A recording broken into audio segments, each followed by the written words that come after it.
Hello good morning दोस्तों, कैसे हैं आप लोग। आशा करती हूँ ठीक होंगे, है ना। खुद पर विश्वास करना सबसे बड़ा साहस, और ये साहस करते रहे। ठीक है, तो सकारात्मक सोचिए और सकारात्मक रहे। देखिए आज स्वागत है आप लोगों को आप लोगों की क्लास में। अच्छा, मैं ले लेती हूँ इसमें कलर, ठीक है ना। इसमें दे देती हूँ मैं ग्रीन कलर, ठीक है। ब्लू ले लेती हूँ। AFT एडो बूस्ट में, ठीक है। तो देखिए मैं उधर फंडामेंटल राइट्स पूरा करवा दी हूँ, सारे आर्टिकल्स 12 से 35। काफ़ी लेंदी था, आप कर लेंगे जाके। अभी ना मैं ये सारे एग्ज़ाम के लिए रिलेवेंट है, चाहे यूपीएससी हो, BPSC, JPSC, UPPCS, MPPCS, RPSC, जितने भी पीसीएस एग्ज़ाम है, या फिर जो भी one day exam, railway, NTPC, UP police, Jharkhand police, Bihar police, जितने भी एग्ज़ाम है ना, कम्पिटिटिव जितने भी एग्ज़ाम है, ये जनसंख्या 2011 का जनसंख्या का सेंसस जनगणना बहुत इंपॉर्टेंस है। इसका ज्योग्राफी पोर्शन में एक दो नंबर, 3 नंबर, 4 नंबर ऐसे करके रहता है ना। तो थोड़ा लेंदी होगा। देखिए मैं बेसिक से इसको पूरा मैं कंटिन्यू करूँगी धीरे धीरे। थोड़ा इसका हिस्ट्री भी पढ़ाऊँगी, थोड़ा इसका क्या जन्म दर होता है, मृत्यु दर क्या होता है, मातृ मृत्यु दर क्या होता है, और जनसंख्या संक्रमण क्या होता है, फिर मृत्यु रेट क्या होता है, ये सब सारा बताते हुए मैं इस क्लास को विस्तार से समझाऊंगी। अगर आपको थोड़ा थोड़ा पढ़ना हो तो थोड़ा थोड़ा 10 मिनट 15 मिनट करके करके ये क्लास को देख लेंगे। जनसंख्या के जितने भी 2011 सेंसस है एक जगह लाने की मैं कोशिश करी हूँ। तो चलिए पहले मैं तो थोड़ा क्या कारण होता है जनसंख्या का। तो देखिए कि जनसंख्या परिवर्तनशील होती है ना। इसकी संख्या, वितरण, संगठन में लगातार परिवर्तन होता रहता है। ये परिवर्तन 3 क्रियाओं में होती है: जन्म दर, मृत्यु दर और प्रवास या आपसी संयोजन के प्रभाव के कारण, ठीक है। देखेंगे कि जनसंख्या जैसे अब ये नहीं ना कि 2011 में जो जनसंख्या है, अभी 10 साल के बाद जो जनगणना होगा वो एक ही रहेगा। तो उसके क्या रीज़न होते हैं। जनसंख्या किसी स्थान विशेष से लिया जाता है, तो उसके बढ़ने के घटने का कारण क्या होता है, जन्म होता है, मृत्यु होता है, या किसी प्रवास को, यहाँ से लोग जाके दिल्ली बसने लग गए या फिर मुंबई रहने लग गए, तो वहाँ की जनसंख्या घट गई, है ना। तो ये सब फैक्टर होता है जनसंख्या का। तो अभी हम देखेंगे कि जनसंख्या वृद्धि, है ना, कि जनसंख्या वृद्धि। तो जनसंख्या वृद्धि क्या है, आप ध्यान से देखेंगे तो जनसंख्या वृद्धि का अर्थ है किसी विशेष समय, है ना, अंतराल, जैसे 10 वर्षों के भीतर। यहाँ जो भारत की जनगणना 10 वर्षों में होता है, और अभी 2011 से भारत की जनसंख्या का जनगणना नहीं हुआ है। तो में किसी देश, राज्य या निवासियों की संख्या में परिवर्तन, यह परिवर्तन धनात्मक और ऋणात्मक दोनों हो सकता है। देखिए धनात्मक और ऋणात्मक दोनों हो सकता है, ये घट भी सकता है, तो घटेगा तो ऋणात्मक हो जाएगा और बढ़ेगा तो धनात्मक हो जाएगा, ठीक है। तो अब जनसंख्या की प्राकृतिक वृद्धि क्या होता है, जन्म दर, जितना जन्म हुआ। मान लीजिए कि किसी स्थान में 100 जन्म दर हुआ और मृत्यु दर हुआ 20, तो कितना हो गया टोटल जन्म दर और मृत्यु दर। देखिए ये जन्म दर और ये मृत्यु दर, तो कितना हो गया 80। तो ये हो गया वहाँ की जनसंख्या की प्राकृतिक वृद्धि, ठीक है। अर्थात जन्म दर एवं मृत्यु दर के बीच का अंतर जनसंख्या प्राकृतिक वृद्धि होती है। उसमें जन्म दर को में घटा दिया जाता है मृत्यु दर को, ठीक है। ओके, अब यहाँ देखेंगे कि जनसंख्या वृद्धि के मुख्य सिद्धांत क्या है। ये अब कभी कभी पूछ लेते हैं एग्जाम में कि जनसंख्या वृद्धि का मुख्य सिद्धांत कौन दिया था, तो ये माल्थस दिए थे, ठीक है। तो माल्थस के अनुसार जनसंख्या वृद्धि दर क्या है, अनुकूलतम जनसंख्या सिद्धांत और जनसंख्यीय संक्रमण सिद्धांत, ठीक है। तो आगे मैं बता दूंगी। देखिए यहाँ पे क्या है कि माल्थस की जनसंख्या सिद्धांत में एक होता है जनसंख्या का ज्यामितीय दर, और एक खद्दान में अंक गिनती। देखिए बोलते हैं कि जनसंख्या कैसे रेट में बढ़ता है, 1 से 2 हो गया, 2 से 4 हो गया।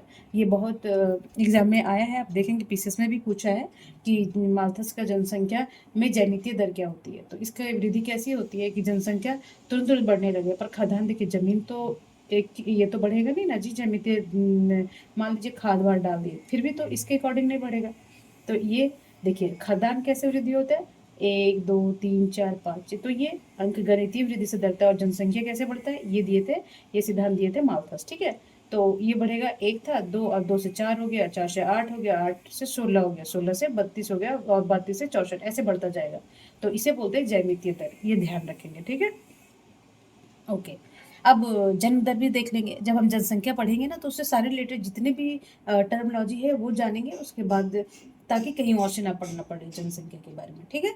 तो बेस पहले जानना पड़ेगा, ठीक है। तो जन्म दर क्या होता है, एक वर्ष के भीतर, देखिए कभी कभी पूछते हैं कि जन्म दर प्रति 1000 व्यक्तियों को जितने जीवित बच्चे का जन्म होता है उसे जन्म दर, बर्थ रेट बोलते हैं। मान लीजिए मैं यहाँ समझाना चाहूँगी कि एक वर्ष, एक साल में मान लीजिए कि 1000, प्रति 1000 ना व्यक्तियों पे, 1000 पे जितने में मान लीजिए 1000 बच्चे जन्मे, इसमें 2 का डेथ हो गया, तो इसके कितने बचे, 998। तो ये हो गया बर्थ रेट, ठीक है, एक साल का बर्थ रेट, ठीक है।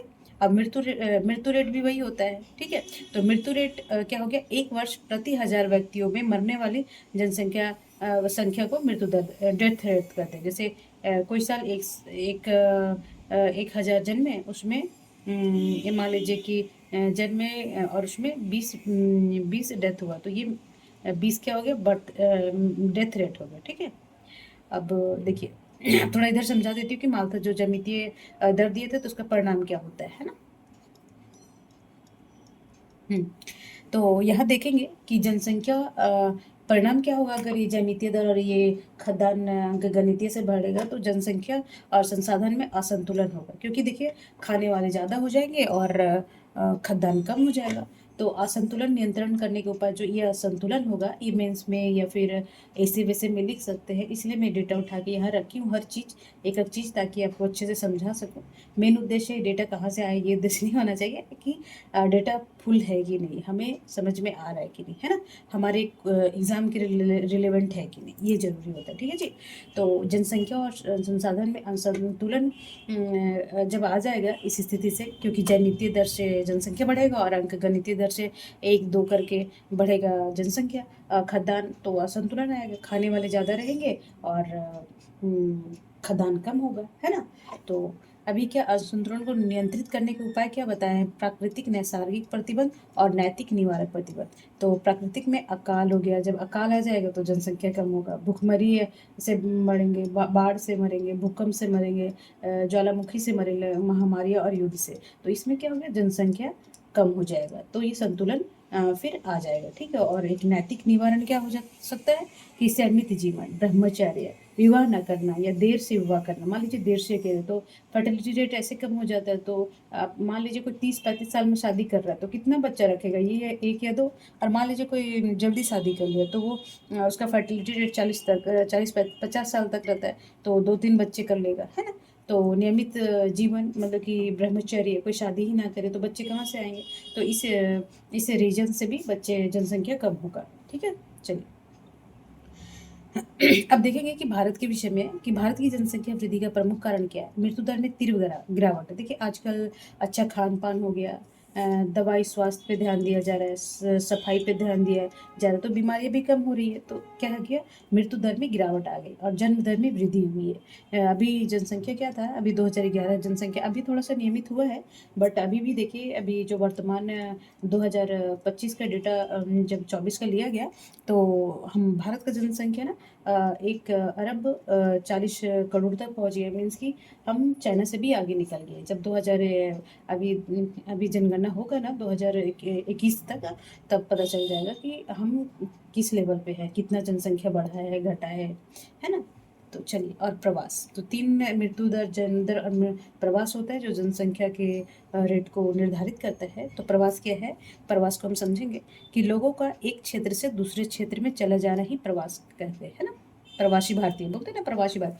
तो मान लीजिए एक क्षेत्र की इंडिया से भी विदेश में जाएंगे, उसको भी प्रवासी भारतीय करेंगे। मान लीजिए कि ज़्यादातर क्या होते हैं, यूपी और बिहार के लोग क्या होते हैं, रोजी रोजगार शिक्षा के लिए लोग दिल्ली, मुंबई, गुजरात, ये सब जगह जाते हैं, चेन्नई उन्नई ना।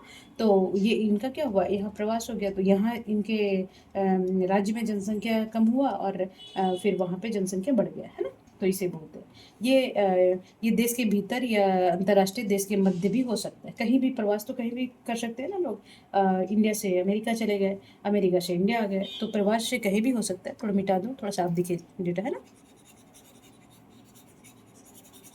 इसीलिए मैं एक ही जगह डेटा ले आई, ताकि इससे रिलेटेड सारे मैं टर्मिनोलॉजी समझा दूँ और भटकना ना पड़े आप लोगों को। और जब भी जनसंख्या का क्लास देखना हो, सेंसेक्स जब तक देखिए, जब तक नया डेटा नहीं आ जा सकता, आप लोग को 2011 का ही पढ़ना पड़ेगा, ठीक है। मैं वन रिपोर्ट और टाइगर रिजर्व वगैरह सब पढ़ा दूंगी धीरे धीरे। इन्वायरमेंट जब स्टार्ट करूँगी तो काफ़ी इंटरेस्टिंग लगता है मुझे पढ़ाने में, ज्योग्राफी और इन्वायरमेंट, तो मैं क्या करके सारा कुछ पढ़ा दूंगी। बट अभी धीरे धीरे जो भी क्लास में करवा रही हूँ वो ध्यान से पढ़े, बहुत ज़रूरी है क्लास के लिए, है ना, एग्ज़ाम के लिए।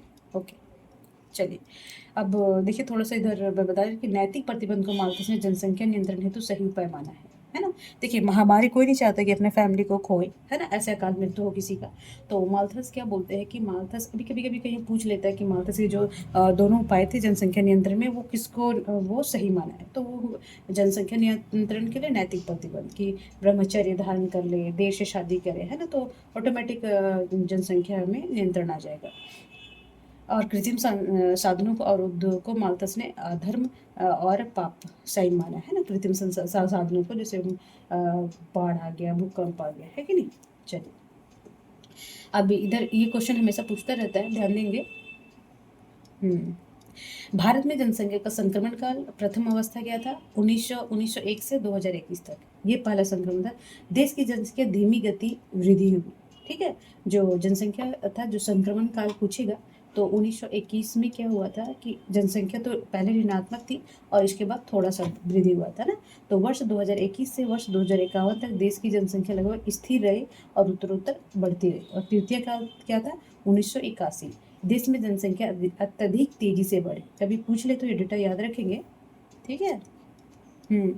अभी चतुर्थी अवस्था क्या था कि वर्ष 1981 से 2011 तक देश की जनसंख्या में क्या हुई थी, वृद्धि हुई। तो कभी डेटा में पूछ लेगा घटा बढ़ा, तो ये सब याद रखेगा तब ना। तो देखिए यहाँ वृद्धि हुई थी, ये अत्यधिक वृद्धि, तो वो कौन से सेशन में हुआ था, डेटा दे देगा 51-81। और उत्तरोत्तर बढ़ती रही थी और धीमी गति वृद्धि हुई थी। तो संक्रमण काल 1981 को ही बोलते हैं, क्योंकि घटने से बढ़ने तक वो संक्रमणित तो है, ठीक है। किंतु वृद्धि दर में गिरावट रुक जाएगा, ठीक है। अभी देखिए 2011 के बाद क्या है, वृद्धि तो हुई पर जो जिस रेट से बढ़ी ना वो उसमें कमी आई, ठीक है। तो प्रथम अवस्था क्या था, प्रथम अवस्था था कि 1901 से 1921 के कारण उच्च जन्म दर से साथ में उच्च मृत्यु दर भी रहा। देश में भीषण अकाल महामारी के चलते जनसंख्या उच्च मृत्यु दर की प्रवृत्ति रही, है ना। तो कभी पूछ ले कि क्या पृथ्वी क्यों कमी हुआ, तो ये महामारी आई थी और अकाल आया था, ठीक है। और द्वितीय अवस्था में क्या हुआ था, द्वितीय अवस्था 1921 से 51 लिया जाता है। जनसंख्या वृद्धि का मुख्य कारण था अकाल और महामारियों पे नियंत्रण। जब यहाँ पे महामारी आए तो यह नियंत्रित कर लिया गया, तो लोग कम मरे, तो मृत्यु दर में कमी आई थी। इसी मृत्यु दर घटी किंतु जन्म दर में कोई कमी नहीं हुई। और 1951 में महान विभाजक, देखिए ये अब मैं हाईलाइट कर देती हूँ, ये बहुत इंपॉर्टेंट है, ये बार बार पूछता है, ध्यान रखेंगे। ओके, सॉरी कहाँ हो गया जी। ये महान विभाजक, ठीक है।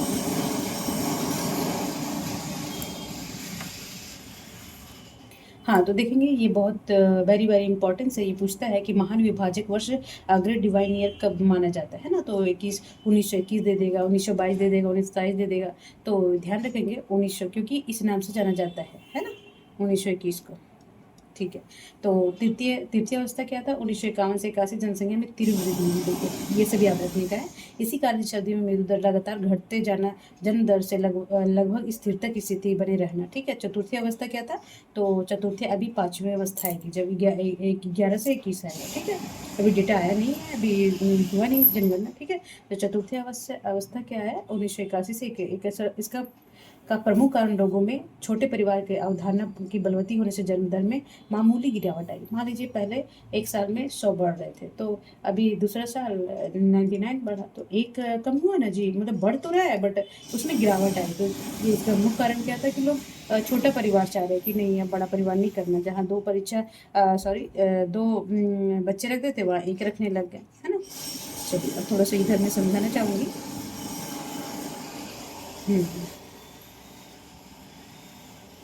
बोलता है कि अनुकूलतम औसत उत्पादन के प्रति व्यक्ति आय क्या होगा, अनुकूलतम जनसंख्या सिद्धांत क्या होगा, अनुकूलतम जनसंख्या सिद्धांत आदर्श एवं सर्वोत्तम सिद्धांत भी कहते हैं। अनुकूल क्या होगा, जनसंख्या का आकार क्या होगा, बढ़ता लाभ। अल्प जनसंख्या होगा तो बढ़ेगा लाभ, है ना। और जनअधिक अति जनसंख्या तो घटता लाभ। जनसंख्या बढ़ेगा तो जितने भी सोर्सेस होंगे वो तो कंज्यूम कर ले, उपभोक्ता के द्वारा उपभोग कर लिए जाएंगे, तो लाभ कम होगा ना जी। यही बताया गया, ये ऐसे कभी मीन्स में लिख सकते हैं। जरूरी नहीं होता। ठीक है, यहाँ बी ए क्या बताया गया वही सब उसी डेटा का है, बहुत ज़रूरी नहीं है। हाँ, अभी इधर देखेंगे कि ये जनसांख्यिकीय संक्रमण सिद्धांत क्या था। प्रथम अवस्था था उच्च जन्म दर और उच्च मृत्यु दर, तो ये प्रथम अवस्था है। और द्वितीय अवस्था में उच्च जन्म दर और निम्न मृत्यु दर, है ना। और जनसंख्या ये और जनसंख्या विस्फोट की स्थिति विकासशील देश की विशेषता होती है। जनसंख्या विस्फोट क्या होता है? विकासशील देश, जैसे भारत विकासशील देश माना जाता है अभी भी, तो उसमें क्या होता है कि जनसंख्या उच्च जन्म दर होता है और निम्न मृत्यु दर होता है। ठीक है, और तृतीय अवस्था में क्या होगा? तृतीय अवस्था में निम्न जन्म दर होगा और निम्न मृत्यु दर, तो ये छोटा परिवार और शिक्षित समाज होगा। ठीक है, और चतुर्थ में ये ऐसे डाटा बहुत रिलेवेंट नहीं है, कभी कभी आ जाता है, मेंस के लिए याद रखेंगे। आपको क्या क्या याद रखना है बहुत जरूरी, वो मैं पढ़ा दूंगी। ठीक है, हाँ, चतुर्थी अवस्था में स्थिर अवस्था है, जब जब जन्म एवं मृत्यु दर दोनों कम है ना, तो ये स्थिर अवस्था है। स्थिर अवस्था में क्या बोलेगा कि स्थिर अवस्था किसको माना जाता है? यह विकसित देशों में, विकसित देश की स्थिति कैसी होती है? ठीक है, तो हमारा भारत तृतीय स्थिति में नहीं आता, हमारा भारत द्वितीय स्थिति में आता है, जहाँ उच्च जन्म दर होता है और निम्न मृत्यु दर।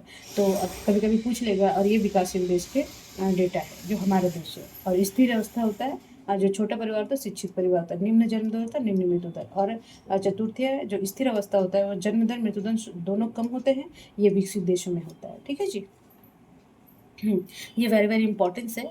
ये आप याद कर लेंगे कि 1911 और 1921 के दशक में जनसंख्या वृद्धि में गिरावट आई थी। ठीक है, तो इसीलिए इसे महान विभाजक दशक कहा गया, वर्ष कहा गया 1921 को, ऊपर दिखाया गया है।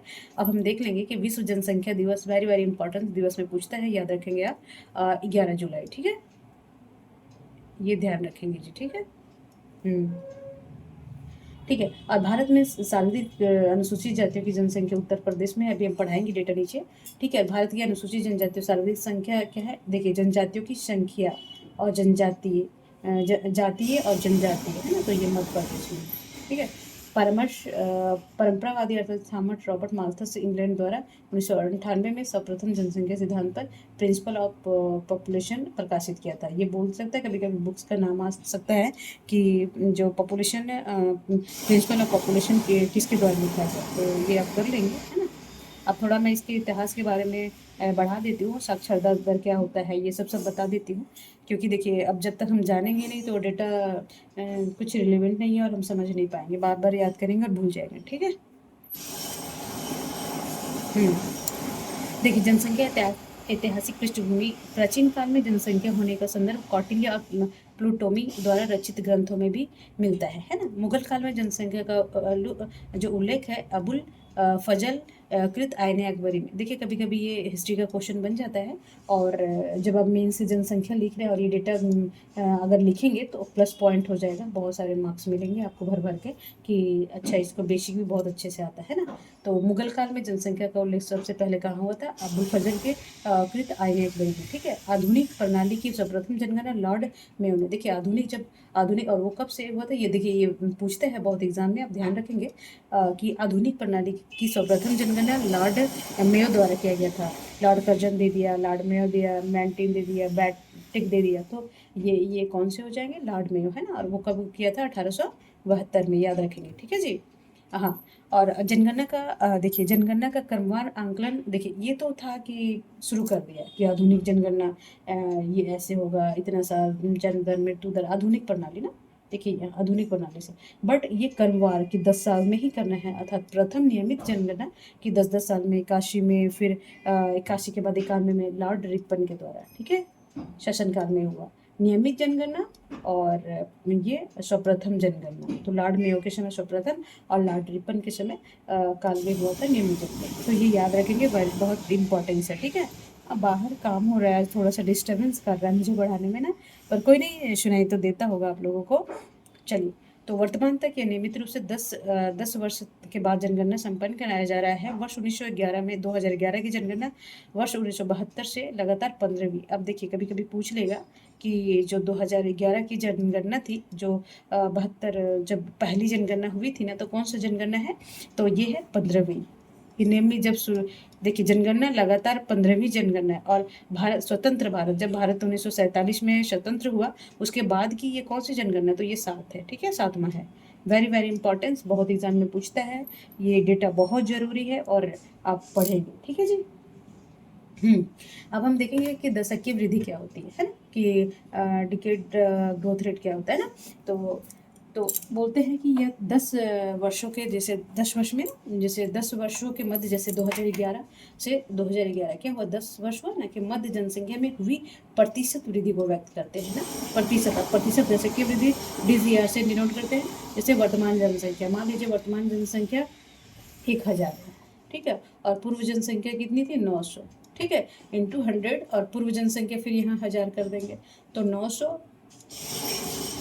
1000 जीरो जीरो कट जाएगा, और 9 तो 9000, और ये तो 90 हो जाएगा, तो ये दशकीय वृद्धि हो जाएगा। एक एग्जाम्पल बता दी कि ये अगर ये हुआ तो आप ये कर लेंगे, ठीक है। अब देखेंगे हम साक्षरता दर भी देखेंगे, क्योंकि कौन सा स्टेट में ज़्यादा साक्षरता है, कहाँ है। तो पहले हम साक्षरता दर क्या है, लिटरेसी रेट क्या है, वो जानेंगे तभी तो हम साक्षरता दर बताएंगे, है ना। तो देखेंगे कि देखिए क्लास तो बहुत लेंदी होगा, बट आप जहाँ तक आप जानना चाहेंगे वहाँ बढ़ा बढ़ा के आप देख लेंगे, है ना।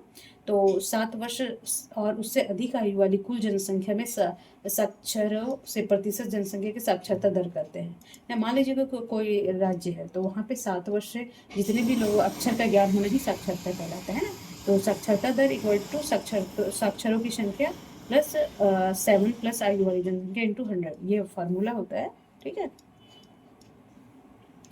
ठीक है, तो नोट, ये 7 वर्ष में और उससे अधिक आयु का जो भी व्यक्ति किसी भी भाषा, मान लीजिए तेलुगु जान रहा है, ऐसे नहीं कि हिंदी और इंग्लिश जान रहा है, हिंदी जा रहा है, कोई भी अक्षर इसको ज्ञान है, पढ़ लिख सकता है, ये समझ सकता है, तो उसे हम साक्षर बोलेंगे, लिटरेट बोलेंगे ना। मान लीजिए कोई खोटा ही जान रहा है, ठीक है, कोई बंगाली ही जान रहा है, तो ऐसा नहीं कि वो साक्षर नहीं है, वो भी साक्षर है ना। पर ये नहीं कि 6 साल वो 7 साल से रह जाता है, ठीक है, ये पूछ सकता है। तो कोई व्यक्ति जो ना तो पढ़ सकता है और ना ही लिख सकता है, अतः किसी भाषा का ज्ञान नहीं है किंतु लिख नहीं सकता है, तो बट लिखने निरक्षर लिटरेट। देखिए पढ़ना लिखना और समझना तीनों चीज़ आना चाहिए। 6 वर्ष या उससे कम आयु के बच्चों को चाहे वो स्कूल भी जाते हो, कुछ लिखना पढ़ना भी सीख गए तो निरक्षर कहा जाए। ये 7 ईयर्स की बात लेते हैं, ठीक है। ठीक है, अब जनसंख्या घनत्व भी देख लेंगे, क्योंकि इससे रिलेटेड ही सारा डेटा है, तो हम देखेंगे ना। तो जनसंख्या घनत्व क्या होता है, देश का स्थान विशेष कुल जनसंख्या ना। मान लीजिए कौन सा एग्जाम्पल है, चलिए यूपी का लेते हैं ना। तो देश का स्थान विशेष, यूपी का जनसंख्या मान लीजिए 1000 है, मैं ऐसे एग्जाम्पल देती हूँ समझने के लिए। और देश का स्थान विशेष कुल क्षेत्रफल, मान लीजिए इसका क्षेत्रफल है 100 किलोमीटर वर्ग किलोमीटर, तो 0 0 कर देंगे तो इसका घनत्व क्या हो जाएगा, पूरा यूपी में 10 किलोमीटर पर आवर लोग रहते हैं, है ना, 10 लोग पर किलोमीटर। तो ऐसे ही निकलता है कि देश का स्थान विशेष की कुल जनसंख्या जो जो जितना आएगा और उसके कितने क्षेत्रफल है, तो उसे डिवाइड कर देंगे तो आ जाएगा। तो मैन लैंड रेशियो हो जाएगा, प्रति व्यक्ति भूमि कितना हो गया, तो क्षेत्र हो जाएगा, है ना। चलिए, वाई क्यों हो जाता है ऐसे। देखिए बहुत सारी इंपॉर्टेंस डेटा है, आप छोड़ेंगे नहीं, है ना। बहुत इंपॉर्टेंस है, थोड़ा सा लेंदी है, बट अब करेंगे। अब लिंगन सेक्स रेशियो क्या होता है, नहीं बोलते ये सेक्स रेशियो क्या है, सेक्स अब जानेंगे नहीं तो क्या जानेंगे भाई। ठीक है, तो लिंग अनुपात प्रति 1000 पुरुष, देखिए कभी पूछ ले लाख में वो मातृ मृत्यु दर का दिया जाता है, मैं बताऊंगी आगे। तो यहाँ पे क्या है कि प्रति 1000 पुरुषों की तुलना में स्त्रियों की जनसंख्या को लिंगानुपात में करते हैं। मान लीजिए कि कोई गांव है, मान लीजिए कोई कूद गांव है ना, कोई कूद ऐसे एग्जाम्पल दे दी कि कूद गांव है, तो उसमें क्या है कि 1 किलोमीटर में या फिर उस गांव में बोलते हैं कि तो 1000 पुरुष में मान लीजिए कि 940 लड़कियां, तो इसका सेक्स रेशियो हो गया 940, है ना। 1000 पुरुष पे कितनी लड़कियां हैं, 940। अभी भारत का कितना है, 943। आगे डेटा पढ़ेंगे जब हम ये सब घनत्व वगैरह सेक्स रेशियो वगैरह जानेंगे तो आसानी होगा हमें। जिसका पहला क्लास, और मुझे पता है सभी अभी पढ़ ही रहे होंगे और सबको ये सब टर्मिनोलॉजी पता होगा, बट जो नए नए बच्चे हैं उनके लिए देखिए हमें बेसिक से पढ़ाना है। जिनको आता है तो स्किप करके आगे बढ़ेंगे और डेटा देख लेंगे, क्योंकि डेटा तो याद करने वाली चीज़ होती है ना। चलिए, तो लिंग अनुपात हो गया कि स्त्रियों की संख्या डिवाइड बाई पुरुषों की संख्या इंटू 100,000, ठीक है। हाँ, अभी थोड़ा अर्बन एरियाज, नगरीय क्षेत्र क्या किसे बोलते हैं ये भी देख लेंगे।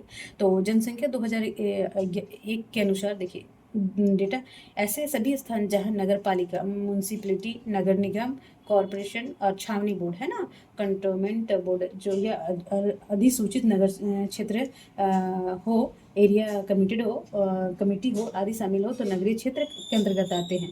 ये 3 शर्त होता है। देखिए ये तो होना ही चाहिए, छावनी बोर्ड होना चाहिए, नगर पालिका होना चाहिए, नगर निगम होना चाहिए, और इसके साथ और शर्त होते हैं क्या कि न्यूनतम जनसंख्या 5,000 हो। अगर 5,000 से कम हो तो वो नगरीय क्षेत्र में नहीं आएंगे, है ना। फिर म्यूनसिपल नगर निगम वहाँ क्यों उतना खर्च करेगा, ठीक है। तो ये बहुत ज़रूरी है, ये डेटा बहुत इंपॉर्टेंस है, क्योंकि कभी कभी पूछ लेता है कि शहरी क्षेत्र का ये कि 5,000 है, 500 है, यूपीएससी में भी पूछ सकता है, किसी में भी। और कार्यशील पुरुष ना, कृषि न्यूनतम 75% गैर कृषि में हो। मान लीजिए कोई क्षेत्र है बहुत विकसित है, बट वहाँ के 80% लोग कृषि कार्य में लग रहे हैं ना, ये 50% लोग, तो वो क्षेत्र ग्रामीण में ही आएगा, वो शहरी क्षेत्र में नहीं आएगा। तो शहरी क्षेत्र बनने के लिए ये सब शर्तें हैं कि वहाँ छावनी बोर्ड हो, नगर निगम हो, नगर पालिका हो, और न्यूनतम संख्या कम से अधिक कितना भी जा सकता है, पर न्यूनतम 5,000 होना चाहिए। और गैर कृषि, देखिए ये गैर कृषि ना, गैर कृषि 75% लोग गैर कृषि में लगे हों, है ना, नॉन एग्रीकल्चर कार्यों में संलग्न हो, और जनसंख्या घनत्व कितना हो, कम से कम 400 प्रति वर्ग किलोमीटर, 1 किलोमीटर में कम से कम 400 लोग रहते हों। तो ये 3 शर्तें हैं और ये भी होना चाहिए, ठीक है। तो वो नगरीय क्षेत्र कहलाएगा। वेरी वेरी इंपॉर्टेंस और इंटरेस्टिंग भी है, ये सब जानना चाहिए सभी को, जो पढ़ रहे हैं वो भी और जो नहीं पढ़ रहे वो भी, है ना। तो शिशु, अब देखेंगे चाइल्ड सेक्स रेशियो, है ना, CSR हम डेटा हमेशा देखते रहते हैं। तो शिशु लिंगानुपात क्या है कि इसे प्रति 1,000 बालकों में, जैसे 1,000 बालक क्या 0 से, ये शिशु कहलाते हैं। तो कभी कभी पूछ लेगा कि शिशु किस एज के लिए आते हैं, तो 0 से 6 साल के अंदर जो भी बच्चे हैं उन वो शिशु के कैटेगरी में आएंगे, ठीक है। तो बालिकाओं को 6 से वर्ष के रूप में व्यक्त किया जाता है ना। तो शिशु लिंग अनुपात 0 से 6 वर्ष इंपॉर्टेंस है। तो बालिकाओं की संख्या 0 से 6 और बालकों की संख्या 0 से 6 इंटू 1000, तो हमें शिशु लिंग अनुपात चाइल्ड सेक्स रेशियो मिल जाएगा, ठीक है। अब शहर सिटी क्या होता है, वो तो अब नगर और शहर अलग होता है। तो 1 लाख और उससे अधिक जनसंख्या वाले नगरों को शहर या सिटी कहा जाता है। अब ये नहीं कि 10,000 लोग रह रहे हैं तो उसको शहर सिटी कह दे, वो भले नगर हो जाए पर सिटी होने के लिए 1 लाख का जनसंख्या के एबव होना चाहिए, ठीक है जी। अब देखेंगे, अब हम यहाँ से देखेंगे अब डेटा। देखिए हम जो भी बेसिक था, जनसंख्या रेट क्या है, घनत्व क्या है, सेक्स रेशियो क्या है, चाइल्ड सेक्स रेशियो क्या है, नगर क्या है, सिटी क्या है, और माल्थस के क्या सिद्धांत थे, और क्या पढ़े हैं हम, नगर क्या कहलाता है, और फिर और क्या, हाँ सॉरी, जनसंख्या दिवस क्या माना जाता है 11 जुलाई, बहुत सारे एग्जाम में पूछता है। अब हम देखेंगे कि आखिर भारत की जनगणना 2011 का आंकड़ा क्या बोलता है ना। वेरी वेरी इंपॉर्टेंट, जिसको बेसिक आता है ये देख लेंगे, और जिसको नहीं आता है तो जिसको आता है फिर भी एक बार देख लेंगे, कुछ ना कुछ छूट ही जाता है ना। हमें लगता है कि सब कुछ आता है, बट अगर सब कुछ आता तो आज हम फिर दोबारा नहीं पढ़ रहे होते ना, इसी वजह से। चलिए कोई बात नहीं। तो अब हम 2000 भारत की जनगणना 2011 के अंतिम आंकड़े क्या बोलते हैं कि वर्ष 2011 के अनुसार भारत की कुल जनसंख्या कितना है, 1,21 करोड़.9 मिलियन, है ना।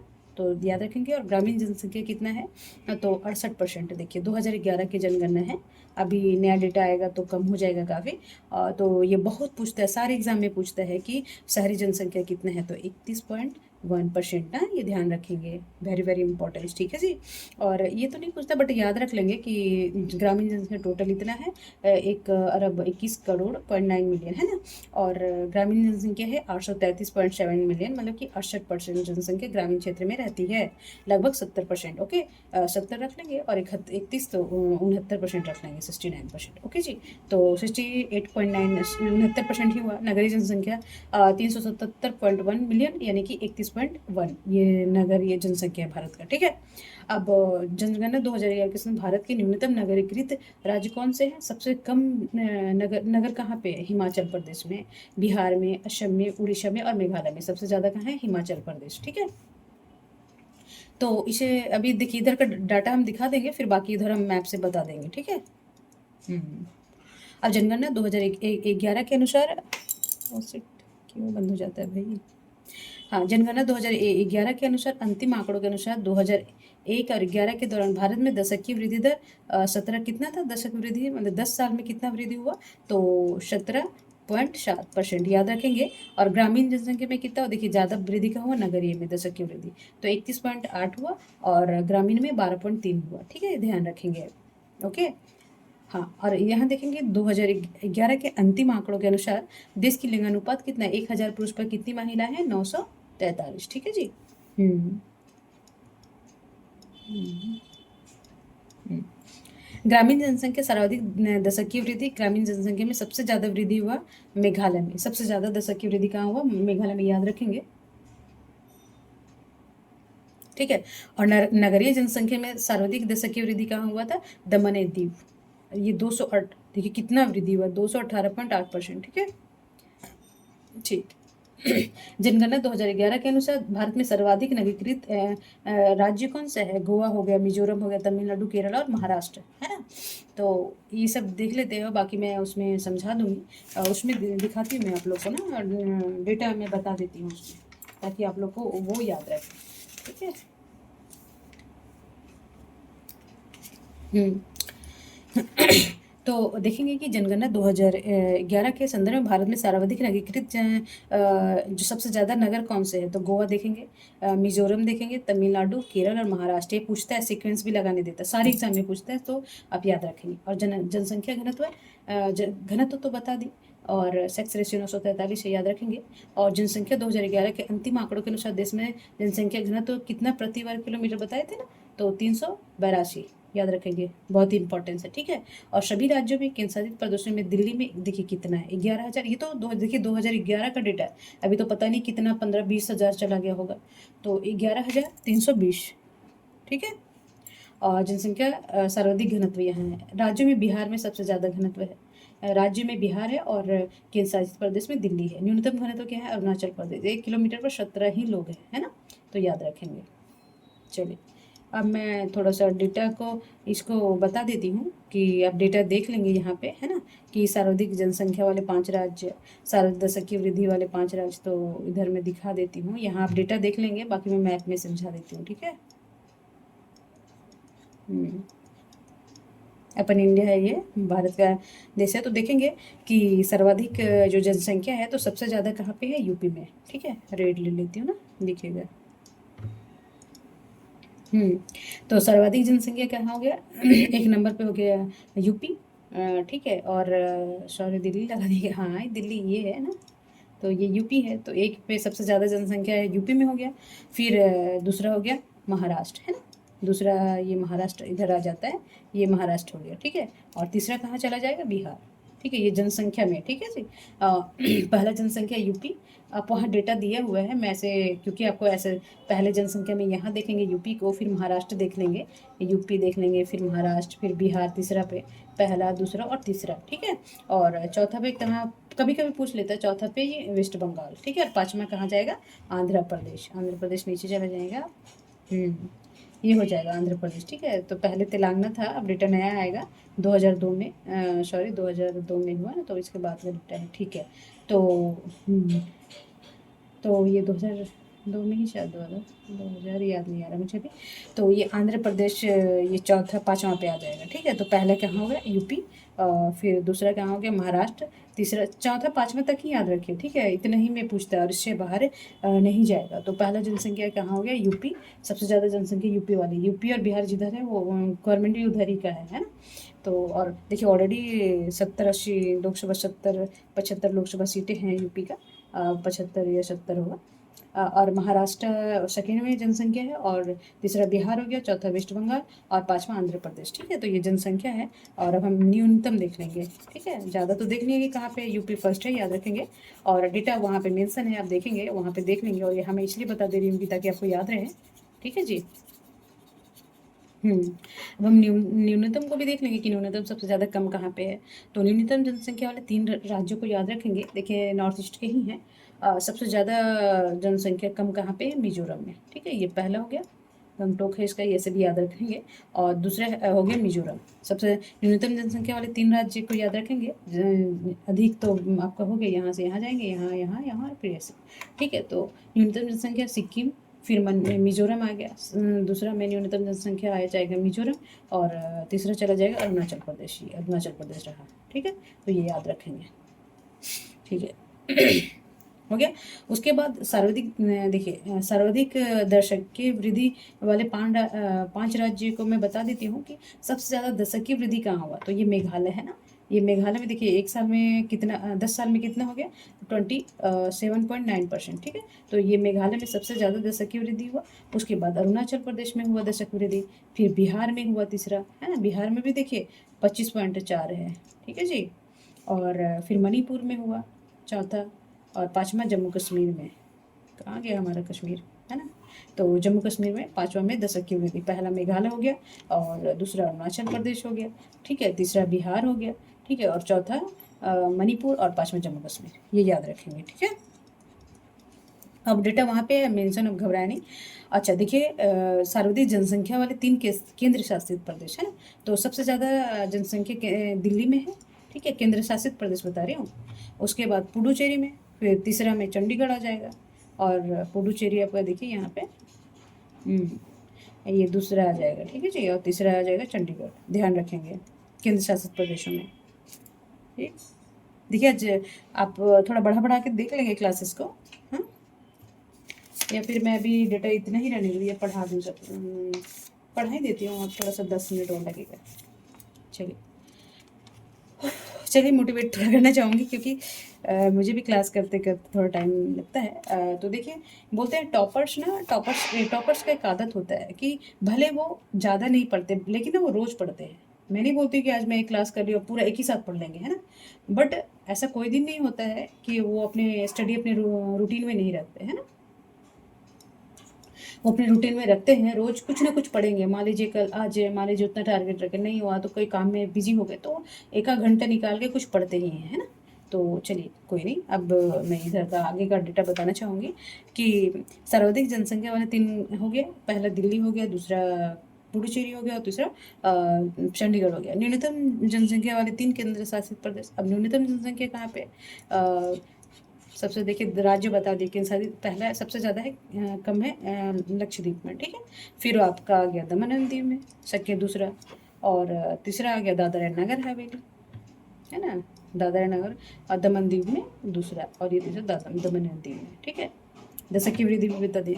अच्छा न्यूनतम दशक की वृद्धि कहाँ होगा, अब देखिए कहाँ घटा है जनसंख्या 10 साल में सबसे ज़्यादा, तो सबसे ज़्यादा आप याद रखेंगे, एक दो तो जरूर याद रखेंगे, ठीक है जी। तो सबसे ज़्यादा सबसे कम होगा, देखिए मैं मिटा देती हूँ यहाँ पे, हौच-पौच हो गया, बट याद रखेंगे, जैसे से बोलते जा रही हूँ याद रखेंगे, ठीक है। डेटा में भी एक बार मैं टिक मार दूंगी। अभी पहले क्या होता है ना दिमाग में, अरे अच्छा मैम वहाँ गई थी, यूपी गई थी, फिर महाराष्ट्र गई थी, फिर बिहार आई थी ना, फिर वेस्ट बंगाल गई थी, आंध्र प्रदेश आ गई, तो ऐसे ही याद रहता है मैं ना, इसलिए मैं मैप से पढ़ा रही हूँ, ठीक है जी। ओके ठीक है, तो बोलता है कि न्यूनतम जहाँ मैनेज में जहाँ जनसंख्या वृद्धि नहीं घटा, तो कहाँ घटा, तो इसमें है सबसे ज़्यादा न्यूनतम दशक की मतलब नेगेटिव हुआ था, मतलब कि दशक की वृद्धि, न्यूनतम दशक की वृद्धि हुई थी नागालैंड में, फिर कहाँ हुआ था केरल में, है ना, पहला नागालैंड, केरल, फिर गोवा, फिर आंध्र प्रदेश, फिर सिक्किम में, ये पाँचवा सिक्किम में हुआ था, और सबसे ज़्यादा नागालैंड में, फिर आपका केरल हो गया, ये केरल, है ना, फिर हो गया गोवा तीसरा में, और चौथा में आंध्र प्रदेश हो गया, ठीक है, और पाँचवा में सिक्किम हो गया, ठीक है, तो ये याद रखेंगे, ठीक है। न्यूनतम दशक की वृद्धि 3 केंद्र शासित प्रदेश, मतलब कि सबसे न्यूनतम दशक की वृद्धि कहाँ हुआ, केंद्र शासित प्रदेश में लक्षद्वीप में हुआ था पहला, दूसरा हुआ था अंडमान निकोबार में, और तीसरा हुआ था चंडीगढ़, याद रखेंगे, ठीक। थोड़ा सा और है तो मैं सोच रही हूँ पढ़ा दूँ, क्योंकि फिर मैं 5 मिनट के लिए क्लास अलग से नहीं करूँगी मैं भी थक गई हूँ, पर कोई नहीं, 2 क्लास करने से अच्छा 1 क्लास कर दी, है ना। चलिए तो आप देख लेंगे न्यूनतम जनसंख्या ये हो गया नागालैंड, और ये पाँचवा पे हो गया ना सिक्किम, ठीक है, तो ये याद रखेंगे, ठीक है जी। मिजोरम साक्षरता दर भी है, सेकेंड ये देखेंगे, चलिए तो देखिए सर्वाधिक जनघनत्व वाले 5 राज्य हैं, बिहार सबसे ज़्यादा घनत्व बिहार में राज्यों में से, ठीक है, फिर पश्चिम बंगाल हो गया, फिर केरल हो गया, फिर यूपी हो गया, यूपी में 829 हो गया, हरियाणा 500, देखिए जो स्टेट का भी देते हैं तो अपना स्टेट विशेष पे ध्यान देंगे, और न्यूनतम जनसंख्या घनत्व वाले कौन सा, अरुणाचल प्रदेश में देखिए 17 है, तो 1 2 3 तो जरूर याद रखेंगे, 5 याद रहे नहीं पर 2 3 याद रखेंगे तो हो जाएगा। तो जनसंख्या घनत्व सबसे ज़्यादा कहाँ है, बिहार में है, फिर फिर है पश्चिम बंगाल, केरल के मैप में भी दिखा दूंगी, इसलिए मैप में नीचे रख रखी हूँ। और यूपी में, फिर हरियाणा में, है ना, बिहार, पश्चिम बंगाल, केरल, यूपी और हरियाणा, है ना। चौथा में पाँचवा हरियाणा रखिए, चौथा में यूपी रखिए, तीसरा में केरल रखिए, और दूसरा में वेस्ट बंगाल, और पहला में बिहार, है ना। और न्यूनतम जनसंख्या घनत्व कहाँ पे? अरुणाचल प्रदेश पहला हो गया, सबसे कम जनसंख्या। दूसरा मिजोरम हो गया, ऊपर से नीचे आ जाएंगे। फिर सिक्किम तीसरा हो गया, देखिए यहाँ 86 है, यहाँ 52 है, 17 है, ठीक है। और नागालैंड, देखिए ये भी याद रख लीजिएगा डाटा, कभी ये ना देखे ना ये कर देता है मिलाने के लिए। जना एग्जाम में ना बोलते देखते हैं ये पढ़ता है नहीं कि ऐसे खाली हवाबाजी है, ठीक है। ठीक है। तो अभी देख लेंगे कि सर्वाधिक साक्षरता वाले 5 राज्य कौन से हैं। तो केरल देखिए 94%, अभी तो काफ़ी हो गया होगा, 100% हो गया। मिजोरम देखिए 91 लोग पढ़े हुए हैं 100 में से। गोवा में फिर तीसरा हो गया, ये पहला हो गया, दूसरा हो गया, तीसरा हो गया, और ये चौथा त्रिपुरा, चौथा हिमाचल प्रदेश। देखिए नॉर्थ ईस्ट का ये सब डेटा काफ़ी अच्छे हैं। और हिमाचल प्रदेश 82.8 हो गया, ठीक है। तो पहला केरल, सबसे ज़्यादा साक्षर लोग, पढ़े लिखे लोग, और दूसरा मिजोरम, तीसरा गोवा, और त्रिपुरा, फिर हिमाचल प्रदेश, ठीक है। और सबसे कम पढ़े लोग देखिए बिहार, जनसंख्या है, गरीबी है, और बट ऐसा भी नहीं है, अभी का डेटा काफ़ी अच्छा हो गया होगा। तो बट देखिए बाढ़ वाढ़ रीजन भी बहुत होता है ना गरीबी की, वहाँ प्रशासन सही नहीं है, गरीबी है, रोजगार नहीं है, लोग पढ़ेंगे क्या, और बहुत सारे पॉलिटिकल इशू भी होते हैं, ठीक है। तो चलिए कोई बात नहीं। न्यूनतम जनसंख्या साक्षरता प्रतिशत सबसे कम पढ़े लिखे बिहार में, फिर यूपी, अरुणाचल प्रदेश में, फिर राजस्थान में 66.1 है, और बिहार में 61.8, और अरुणाचल प्रदेश में 65.4, झारखंड में 66.4, और आंध्र प्रदेश में 67.0, ठीक है। तो ये ध्यान रखेंगे कि सबसे कम पढ़ा लिखा राज्य बिहार है, फिर अरुणाचल प्रदेश चले जाएंगे, फिर राजस्थान तीसरा में आ जाएगा, झारखंड चौथा में, और आंध्र प्रदेश पाँचवा में, ठीक है। ओके, ठीक है। तो अब सर्वाधिक जनसंख्या घनत्व केंद्र शासित प्रदेश में दिल्ली में देखिए 11,320, ये तब का डेटा है जी, 10 साल आज से 13 साल पहले का, है ना। और चंडीगढ़ आ जाएगा 9,000, दूसरा में पहला दिल्ली आ जाएगा, तीसरा चंडीगढ़, तीसरा पुडुचेरी में 2,547, ठीक है। ओके।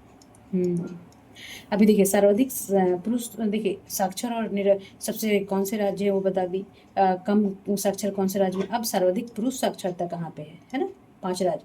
तो केरल में देखिए सबसे साक्षर राज्य भी केरल में है, और सबसे पुरुष साक्षर भी वहीं के हैं। फिर मिजोरम में सेकंड था, गोवा वहाँ था, देखिए वहाँ गोवा भी था। फिर त्रिपुरा भी, सबसे ज़्यादा पुरुष कहाँ के, केरल के पढ़े हैं, फिर मिजोरम के, फिर गोवा के पढ़े हुए हैं, फिर त्रिपुरा, फिर हिमाचल प्रदेश के पढ़े हुए हैं, ठीक है। और न्यूनतम पुरुष साक्षर कहाँ है, बिहार में, और जनसंख्या साक्षर भी बिहार में है। तो यहाँ 71.2 पुरुष ही पढ़े हुए हैं 100 में, और अच्छा नहीं दिख रहा है, और आंध्र प्रदेश, फिर मेघालय हो जाएगा, और फिर झारखंड हो जाएगा पुरुषों में। देखिए पुरुष का है, ध्यान रखेंगे ये सब बातें ना। चलिए। और सर्वाधिक लिंगानुपात देखिए केरल में है ना, 1,000 पर 1,084 लड़कियां हैं, 84 अधिक है ना। देखिए यहाँ ये तो साक्षरता का ही आंसर है ना। फिर तमिलनाडु में है, वहाँ से यहाँ चले जाएंगे सर्वाधिक लिंगानुपात वाले राज्य। मीठी क्यों गया भाई, ब्लू ले लेते, blue blue blue blue blue blue, okay. तो देखिए तो सबसे ज़्यादा सर्वाधिक लिंगानुपात वाले हो गया केरल, पहला हो गया, तमिलनाडु दूसरा हो गया, तीसरा आंध्र प्रदेश, चौथा छत्तीसगढ़, और पांचवा हो गया मेघालय। ये ध्यान रखेंगे, बहुत बार पूछता है। तो ये डेटा सारे एग्जाम के लिए रिलेवेंट है, आप बढ़ा बढ़ा के देख लेंगे। और न्यूनतम लिंगानुपात क्या, हरियाणा में देखिए, हरियाणा अब ना, पहले बेटियों को मार दिया जाता था, जम्मू कश्मीर में फिर हो गया, सिक्किम में हो गया, पंजाब में हो गया, उत्तर प्रदेश में, देखिए ये सब स्टेट में देखिए यहाँ 912 ही है 1,000 में। यहाँ देखिए कितना कम है ना। अब 150 125 बच्चे लड़कियां कहाँ आएंगी भाई, ये 1,000 लड़कों के लिए। तो ये हरियाणा में सबसे कम लिंगानुपात है। फिर जम्मू कश्मीर में 889 ही है, और सिक्किम में 890, और पंजाब में 895, और यूपी में 912, ठीक है। तो ये ध्यान रखेंगे। और सर्वाधिक लिंगानुपात वाले किन शासित प्रदेश, सबसे ज़्यादा है पुडुचेरी में, और लक्षद्वीप में, फिर अंडमान निकोबार में। देखिए यहाँ पे सबसे सर्वाधिक है कहाँ कहाँ पे, तो देखेंगे 1,037, 1,000 पे 1,037 लड़कियां हैं, और 947 हैं लक्षद्वीप में, अंडमान निकोबार में 876 है, ठीक है, ध्यान रखेंगे। हाँ उधर पुरुष तो देख लिए थे कि केरल और उसमें है, ठीक है, मिजोरम में। अब सर्वाधिक महिला साक्षरता भी देखिए केरल, ये सब याद रखेंगे, ये सब दोनों सीक्वेंस एक ही है, त्रिपुरा है और नागालैंड। पूर्व महिलाएं सबसे ज़्यादा साक्षर कहाँ है, केरल की है, फिर मिजोरम की है, फिर गोवा की है, और त्रिपुरा की है, और फिर नागालैंड की। ये डेटा चेंज हुआ है, आप याद रखेंगे। अब ज़्यादा नहीं है, मैं इसे समझा दूंगी। हाँ, देखिए न्यूनतम महिला साक्षरता प्रतिशत वाले 5 राज्य। सबसे कम महिलाएं कहाँ की पड़ी है, तो बिहार में 51। देखिए 50% महिला अभी भी 2011 के डेटा बता रही हूँ, निरक्षर है। फिर राजस्थान आ गया, फिर झारखंड आ गया, फिर जम्मू कश्मीर और फिर यूपी। ये 3-4 स्थिति सुधारना पड़ेगा, है ना। तो ये देखिए न्यूनतम महिला साक्षरता प्रतिशत 5 राज्य है, जो बिहार में भी कम है। राजस्थान में 52.1 है, बिहार में 51.5 है, और झारखंड में 55.4, जम्मू कश्मीर में 56.4 और यूपी में 57.2। ठीक है, अच्छा स्थिति नहीं है भाई। न्यूनतम लिंगानुपात कहाँ पे, 5 राज्यों में। हरियाणा में देखिए शिशु लिंगानुपात है ना, देखिए ध्यान रखेंगे। ऐसे लिंगानुपात भी हरियाणा में ही है, फिर पंजाब में है, फिर जम्मू कश्मीर में, राजस्थान और गुजरात में। ठीक है, यहाँ देखिए गुजरात का भी एंट्री है। सभी चीज़ में गुजरात अच्छा नहीं है भाई, है ना। तो सबसे ज़्यादा साक्षरता कहाँ पे है, एक बार डेटा से देख लेंगे। केरल पहला हो गया, फिर यहाँ पे ये केरल देखेंगे, ठीक है। फिर ये मिजोरम देखेंगे, यहाँ पे मिजोरम हो गया दूसरा में, ठीक है। फिर गोवा हो गया, ये गोवा तीसरा पे आ गया। फिर चौथा में त्रिपुरा आ गया। त्रिपुरा कहाँ गया, हाँ ये त्रिपुरा भी आ गया, ठीक है जी। और उसके बाद हिमाचल प्रदेश, ठीक, ये हिमाचल प्रदेश पाँचवा में। तो ये सब दिखाएंगे, डेटा आप देख लेंगे एक बार कि कौन कौन सा स्टेट है, घनत्व कहाँ पे है। तो बिहार नंबर 1 पे घनत्व, ये ध्यान रखेंगे यहाँ पे, ठीक है। तो देखिए क्लास थोड़ा सा लेंदी हो गया, पौन घंटे का हो गया है, बट एक ही जगह में सब कुछ कोशिश करी हूँ कि एक ही जगह पे आप लोग पढ़ लें, और थक मैं भी गई हूँ। तो चलिए कोई बात नहीं, हर काम में थोड़ा थकावट आता है और ये हमारे काम का हिस्सा होता है ना। तो थकना तो काम है, फिर रिलैक्स होकर फिर से फ्रेश हो जाएंगे। तो चलिए तब तक पढ़िए, ध्यान रखिए और डेटा को ज़रूर पढ़िए, हर एग्ज़ाम के लिए रिलेवेंट है। 2-3 बार आप 1-2 बार अच्छे से पढ़ लेंगे और बेसिक तो अच्छे से देखेंगे। उसमें बहुत सारे क्वेश्चन, बहुत सारे आप देख लेंगे। कोई भी एग्ज़ाम में ज्योग्राफी का डेटा का हर एग्ज़ाम में पूछता है, जब तक 2021 का डेटा नहीं आ जाता यही पूछेगा, इसी से पूछेगा, ठीक है। तो तब तक सकारात्मक रहे, सकारात्मक रहे और सकारात्मक सोचें, और मेरा क्लास अटेंड करें। और जो भी इशू, अगर कुछ दिक्कत होता है मेरे पढ़ाने में, तो आप कमेंट में लिखिए, मैं ज़रूर देखूँगी। और मुझे अच्छा लगता है, अब अच्छा लगने लग गया है पढ़ाने में। और देखिए खुद पर विश्वास करना सबसे बड़ा साहस है, और करते रहें, स्वस्थ रहें, मस्त रहें, और दीपावली और छठ मनाते रहें। फेस्टिवल एकता को बढ़ाता है। और तब तक अपना अपने फैमिली का ध्यान रखें, क्योंकि हर हर इंसान का लाइफ ही फैमिली के इर्द गिर्द घूमता है, और वो हर कार्य को अपने फैमिली के इर्द गिर्द को सोच के ही करता है। ठीक है, तब तक स्वस्थ रहें, मस्त रहें, नमस्कार।